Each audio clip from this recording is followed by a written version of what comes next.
ነገር ነው የፈለገ እንግዳ እዚህ ቤት ቢመጣ የ102,000 ብር ነገር ተገዝቶ ምን ተብሎ ለነሱ አይምሮ እንኳን አትጠነቀቂም እንዴ? ለኔ ባትጠነቀቂ ማር ስማኝማ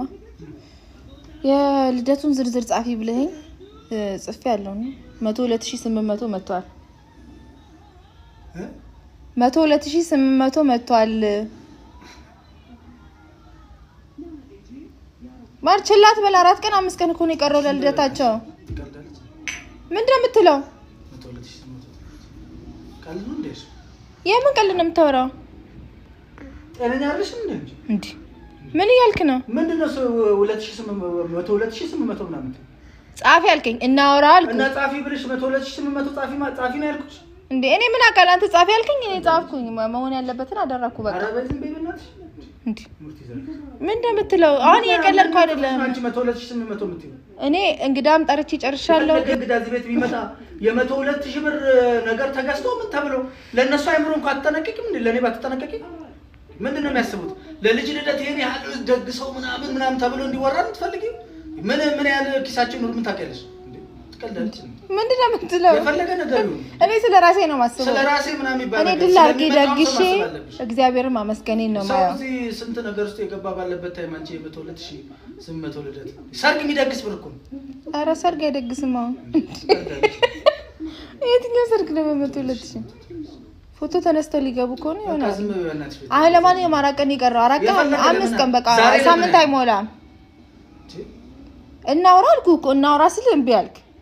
ከዛ ደግሞ አሁን ጻፊ አልከኝ ጻፍኩኝ እኔ ከዝም በበናትሽ ቤተሰብ ነው ሌላ ነገር ውስጥ አትስከቢ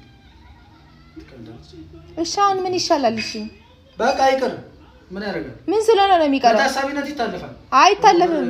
አይታለፍም ባለፈው የቢሽዬ ጊዜ የእሱ ልደት ቀን ነው የወለድኩት አላከበርኩለትም ጭራሽ አብሬውም አልነበርኩም ሆስፒታል ነበርኩ ሲቀጥል ልደታቸው 1 ቀን ነው ባሮኪም 1 አመት ነው የሚሆነው ታውቃለህ እግዚአብሔር ከስንት ነገር እንዳሳለፈኝ እግዚአብሔር እንደምናመሰግን ተስማምተናል እግዚአብሔርን እናመሰግናለን እኮ በቃ ይስፋለ ለዘላለም 1 አመቱን እንትን ሳልደግስ አላልፍ እግዚአብሔርን ሳላመሰግን እና 200 ምናምን ሺህ የምትይው ምንድነው ነገርኩን ጻፍ ስልም ቢያልክ እናውራ ስለ አይ በቃ ጻፊውና ወረቀቱን ስጪኝ ችግር የለም በቃ ያው ሂሳቡን ጨርሰሽ ንገሪኝ አልክ ይሄው ጨርስ ከፈለክ አብረን እንስራ ምን አስገብተሽበት ማለት ምን አስገብተሽበት እኔማ ያው ኬክ አለ ልብስ አለ ከእንደገና ደግሞ ዲኮር አለ ያላቀጥሽ ነው ይቀልሽ ወጣው አልቀለርኩም እኔ እና ኬክ እና ዲኮር ቤት ነው 100 ምናምን ሺህ የሚገባው እንደምርኩ ያልኩ ነው ልብስ ደምር ኬክ ደምር 2 ኬክ 2 ልብስ ዲኮር እኔ ማያሰብኩት ለአንዱ በዚህኛው ዲኮር ለብቻ ለአንዱ በዛኛው ዲኮር ለብቻ እንግዳቸውም ለየብቻ ነው ያሰብኩላቸው ጓደኞቻቸውንም ለየብቻ ነው የሚመጡት የአንዱን ጣዋት አረጋለሁ የአንዱን ከሳት ነው ያሰብኩት አያስቅም አሁን 1 ቀን ነው ተብሎ አንድ ላይ እንትን ማንና ማንጫጫት አልፈልግም ረፈድፈድ ብሎ እንደዛ ነው የምሳና ዲነር ነው ያደረኩት ዋው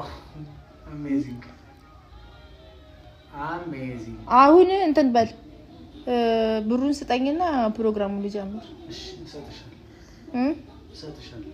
ትራንስፈር አድርግልኝ አረኩኩ አልገባኝ ተንተና እኮ አልሰማሁም ወይ በቃሽ ስጠኝ አካውንትሽን ቼክ አድርግ ገብቷል